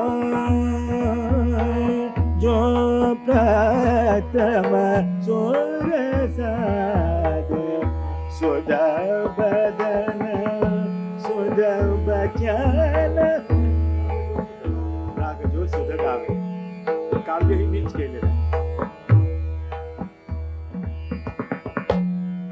सोजी साचे गुणे जो प्रथम सुरसाद सुधा बदन सुधा बचन सुधा बदन सुधा बचन राग जो सुधा गावे सोजी साचे.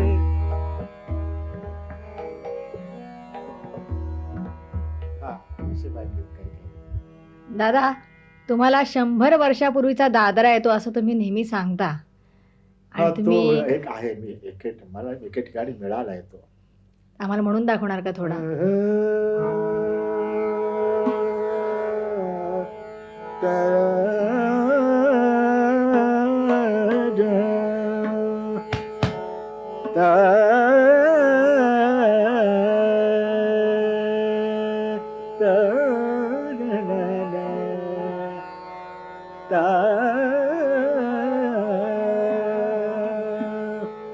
सैया लगाए दो नैना सैया लगाए दो नैना सैया लगाए दो नैना मैं जान गए सैया लगाए दो नैना सैया का तोता दाख चुगत है दाख सैया का तोता दाख चुगत है मोती चुगे मेरी मैना मैं जान गई सैया लगाए दो. किर्लोस्करांच्या वेळेला एक नाट्य संस्था होती ना, त्या नाटकातलं हे पद आहे. त्यामुळे ह्या दादऱ्यातलं शेवटचं जे कडवं आहे तर ते मी मुद्दाम बदललं. त्याच्यामध्ये शेवटचं कडवं असं होतं, सैया का तोता सैया का तोता उर्दू में बोले हिंदी में बोले मेरे मैना. तर मी ते बदललं. सैया का तोता पिंजड़े में बैठे कंधे पे बैठे मोरे मैना. मैं जान गई सैया लगाए बोले मैना. माझं असं मत आहे की सौभद्र नाटक हे त्याचं जे कथानक आहे हे पदापदानं पुढे जातं. आता तुम्ही आल्यानंतर नाही, सौभद्रातली गाणी काय आहे ही कथा नॅरेट करणारी आहे. बरोबर, तेच माझं म्हणणं. म्हणजे नुसतं नाटकापेक्षा ते सौभद्र, आणि ती ही एक हकीकत तुम्हाला सांगण्यासारखी आहे की आमचा गोव्याला मुक्काम होता त्यावेळेला मी नुसतं धैर्यधर वगैरेच करत होतो, पण मी कृष्णाची भूमिका करत नव्हतो. त्यावेळेला माझ्यापेक्षा विद्वत्तेनी मानानी मोठे मास्टर भार्गवराम होते. ते कृष्णाचं काम करीत असत. तर गोव्याला, आणि मी आपलं उईंगमध्ये बसून पुष्कळ प्रयोग आपला ऐकायचा. मी काही पुस्तक घेऊन नक्कलपाठ केली नाही.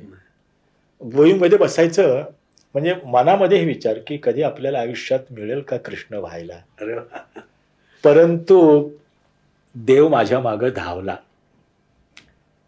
काही कारणामुळं काय झालं, पंडित तरट्यांची संस्था होती गोव्याला आणि भार्गवरामांचं आणखी त्यांचं थोडं खटकलं. त्यामुळे भार्गवराव एकदम सोडून गेले आणि दुसऱ्या दिवशी सौभद्र तो जाहीर झालेला होता. तर मला पंडित तरट्यांनी विचारलं की दादा तुम्ही कृष्णाचं काम करू शकाल का. मी एकदम हो म्हटलं परमेश्वरच मला प्रसन्न झाला. आणि त्यामुळे माझ्या डायलॉग मधले काही शब्द सुद्धा जे असे काय ते वेगळे आहेत ना, कारण मी पुस्तक पाहून नक्कलपाठ केलेली नाही आहे, ऐकून.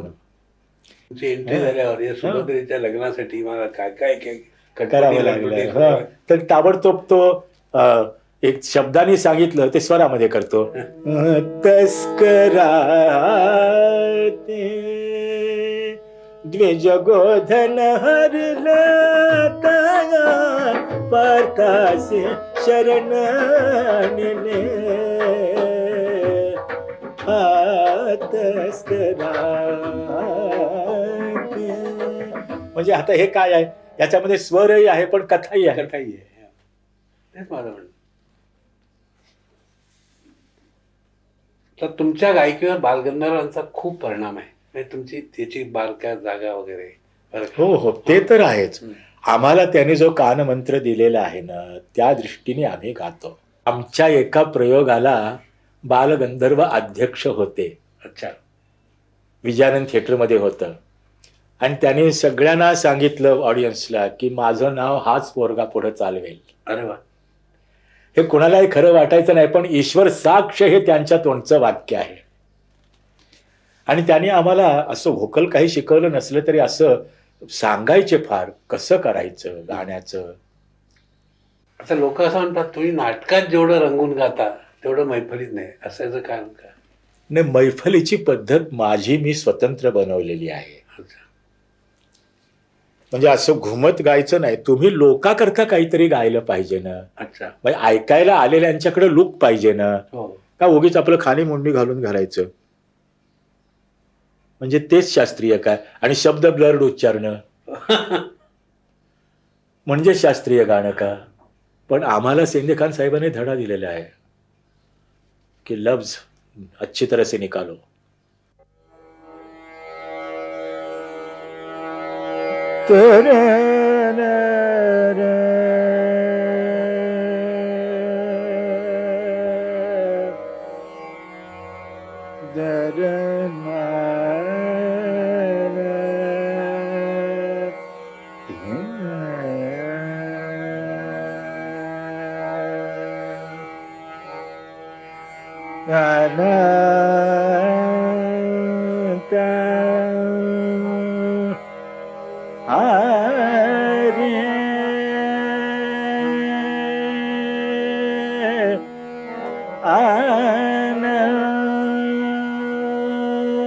हरे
सोमरन तोरा करू मैं सोमरन तोरा करू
Sumara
जाने तोरे देखने से मैं, जाने तोरे देखने से मैं, जाने तोरे देखने से मैं, जाने तोरे देखने से मैं अपने से बेगाना हुआ।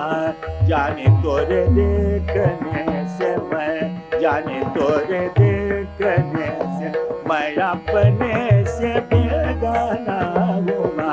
जाने तोरे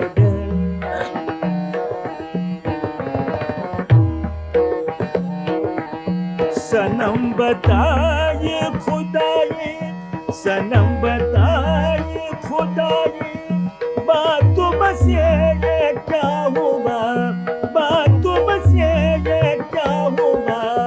हजार शुक्र हुआ वो तोबा खुदा ना हुआ। जाने तोरे देखने से मैं, जाने तोरे दे, जाने तोरे दे, जाने तोरे दे, जाने तोरे देखने से मैं, जाने तोरे दे। सेंदेका साहेबांकडनं तुम्हाला खूप बंदिशी मिळाल्या, हो मिळाल्यात ना. तर हे कोण होते सेंदेका साहेब, आम्हाला तुम्ही काही सांगणार का?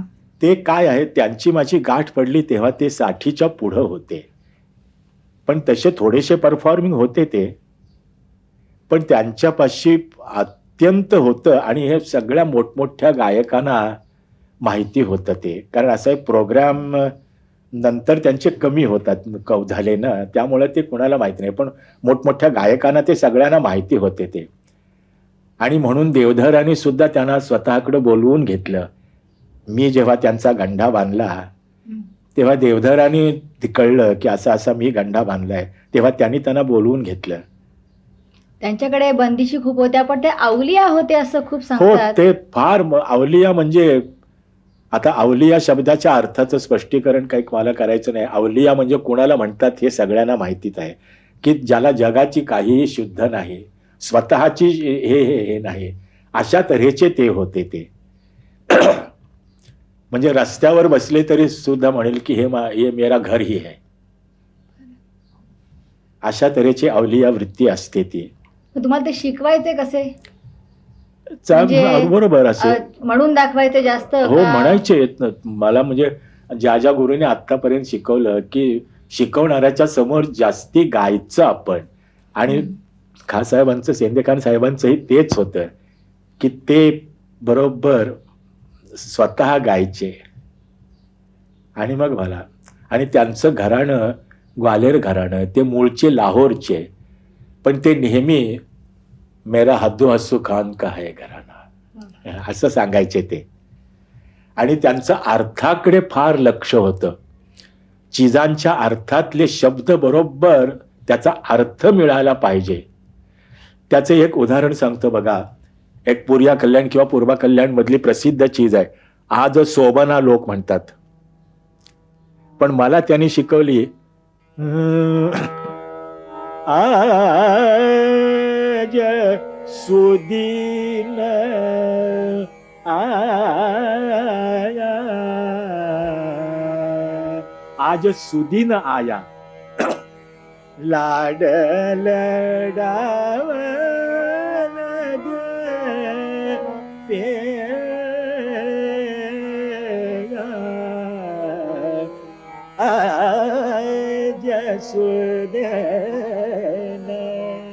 आज सुदिन दिन मुहूर्त शुभ दिन बनरे के भाग जगावन दे पिया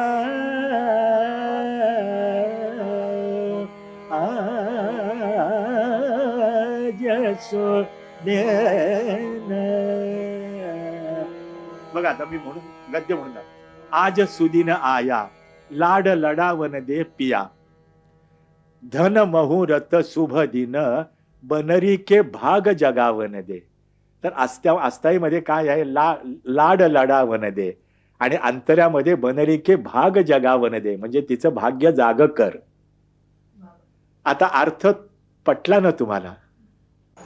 ओम शाबरी शक्त्यै नमः. ओम सर्व विघ्न विनाशाय सर्वारिष्ट निवारणाय सर्वसौख्यप्रदाय बालानां बुद्धिप्रदाय नाना प्रकारक धनवाहन भूमिप्रदाय मनोवांछित फलप्रदाय रक्षां कुरु कुरु स्वाहा. ओम गुरवे नमः. ओम श्रीकृष्णाय नमः. ओम बलभद्राय नमः. ओम श्रीरामाय नमः. ओम हनुमते नमः.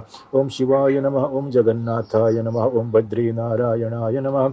ओम दुर्गादेव्यै नमः. ओम सूर्याय नमः. ओम चंद्राय नमः. ओम भौमाय नमः. ओम बुधाय नमः. ओम गुरवे नमः. ओम भृगवे नमः. ओम शनैश्चराय नमः. ओम राहवे नमः. ओम पुच्छनायकाय नमः. ओम नवग्रह रक्षां कुरु कुरु नमः. ओम मन्ये वरं हरिहरादय एव दृष्ट्वा दृष्टेषु हृदयं त्वयि तोषिमेति किं वीक्षितेन भवता भुवयेन नान्यः कश्चिन् मनोहरति नाथ भवानत एहि. ओम नमः श्रीमन्बलभद्र जय विजय अपराजित भद्रं भद्रं कुरु कुरु स्वाहा. ओम भूर्भुवः स्वाहा तत्सवितुर्वरेण्यं भर्गो देवस्य धीमहि धियो यो न प्रचोदयात्. सर्वविघ्नशान्तिं कुरु कुरु स्वाहा.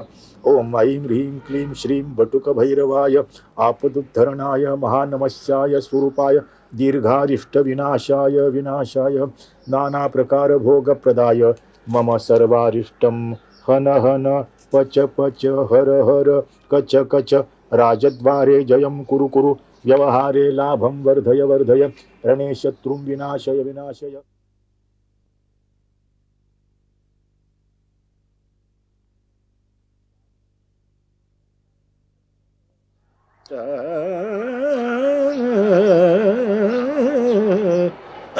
टोपी नाही घालत मी. पिशवी घ्या. नको मला. जर शिकवायला चांगलं.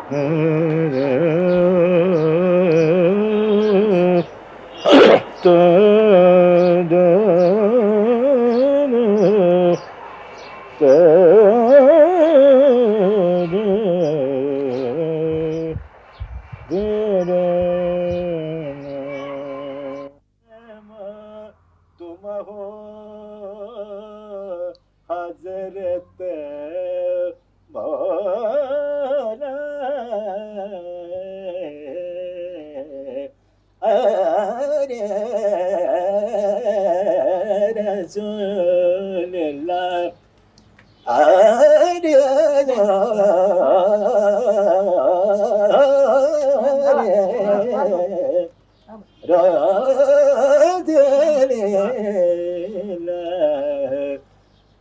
सगम पद पद मप मग मग मद मग रे सा मदन सा निद सा निद प मप ध ध प मप मग मग